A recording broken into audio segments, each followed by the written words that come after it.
Hi, and welcome back to the Pro PA podcast. I'm Angie Urbina, your host for this cardiovascular series, bringing you essential primary care pearls and PANS prep insights. Today we're tackling vasovagal hypotension, a common but often misunderstood cause of transient loss of consciousness. We'll break down its pathophysiology, triggers, clinical presentation, diagnosis, and management. Let's dive right in. Beginning with some basic pathophysiology, vasovagal hypotension, also known as vasovagal syncope, is a type of reflex syncope in which a neural reflex modifies heart rate and blood pressure inappropriately, resulting in syncope or near syncope.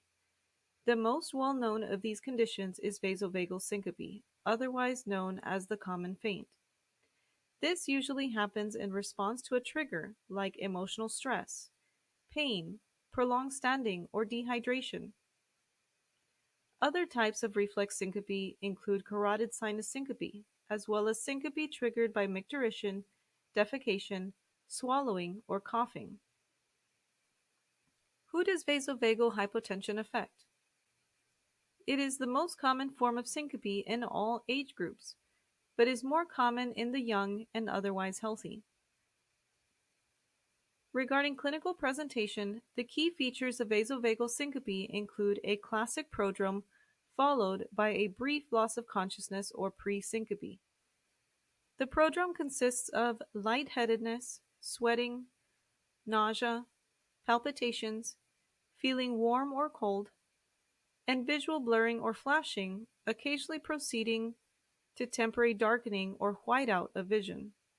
And then the patient will experience a brief loss of consciousness, usually lasting 1 to 2 minutes, and then may feel fatigued for a bit after the event.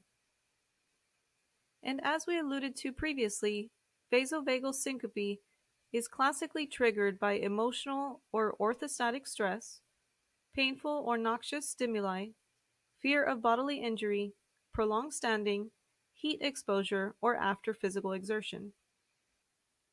The diagnosis is largely clinical. Patients need a comprehensive history, listening closely for those identifiable triggers, performance of a thorough physical examination, and review of an electrocardiogram. Additional diagnostic evaluation is rarely needed, but for patients with an atypical presentation where the diagnosis is uncertain, specific confirmatory testing utilizing ambulatory ECG monitoring or an upright tilt table test is warranted in order to solidify the diagnosis. Tilt table testing can reproduce symptoms in a controlled setting. Now, let's move on to the management. Most cases of vasovagal hypotension are self-limiting, and treatment focuses on prevention and patient education. Patients should be encouraged to avoid known triggers and recognize potential warning signs. If they feel the symptoms coming on, they need to lie down and elevate their legs. Physical counterpressure maneuvers can help as well. Techniques like squatting, leg crossing, hand grip, tensing of leg, abdominal, and buttock muscles can be helpful in limiting or terminating episodes. Increasing fluid and salt intake can also help by expanding intravascular volume. Compression stockings and binders also help support intravascular volume. And lastly, medications are reserved for patients with symptoms despite these measures. Options include fludrocortisone or midodrine. Regarding prevention, patient education is key. Teach patients about hydration, dietary salt intake, avoidance of known triggers, and recognizing their symptoms. Compression stockings may be beneficial in some cases, but are usually poorly tolerated by many patients due to difficulty putting on and taking off, and too hot to wear on warm days. Here are some quick takeaways. Number 1. If a patient has prodromal symptoms before fainting, it's more likely vasovagal syncope. If they suddenly drop without warning, think about arrhythmias or seizures. Number 2. Vasovagal syncope should not cause post-ictal confusion. If a patient is confused, disoriented, or lethargic afterwards, consider a seizure. And number 3, in recurrent cases, consider a tilt table test to confirm the diagnosis. Now let's get some practice in. Question 1. A 22-year-old college student presents after fainting while donating blood.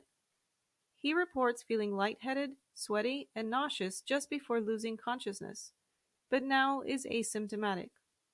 He denies any history of seizures, palpitations, or chest pain. Vitals and physical exam are unremarkable. Which of the following is the most likely diagnosis? Is it A, orthostatic hypotension, B, vasovagal syncope, C, cardiac arrhythmia, or D, seizure? I'll give you a couple of seconds.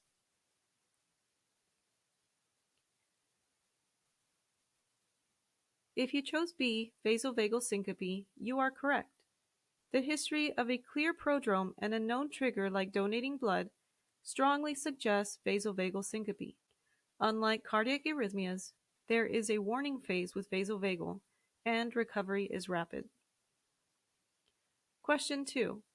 A 30-year-old woman presents after experiencing a syncopal episode while standing in a long checkout line. She reports feeling lightheaded, sweaty, and nauseated beforehand. She denies palpitations or chest pain. She is currently asymptomatic. Her past medical history is unremarkable. Vitals are within normal and no abnormal findings are seen on exam. Electrocardiogram shows normal sinus rhythm. Which of the following is the best next step? Is it A, prescribe Metadrin, B, refer to cardiology, C, reassurance and educate on counterpressure maneuvers, or D, start daily fludrocortisone? If you chose C, reassurance and educate on counterpressure maneuvers, you are correct.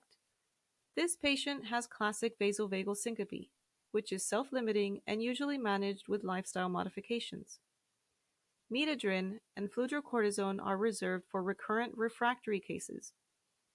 A cardio referral is unnecessary at this time unless red flags are present, like a sudden collapse, exertional syncope, or family history of sudden death. Great job! That wraps up our episode on vasovagal hypotension. If there's one thing to remember, it's that vasovagal syncope is common, benign, and best managed with patient education and simple lifestyle changes. Thanks for tuning in. Be sure to subscribe so you don't miss our next episode, where we'll tackle another important cardiovascular topic. And as always, this is the Pro PA Podcast, where future pros in medicine are made. See you next time.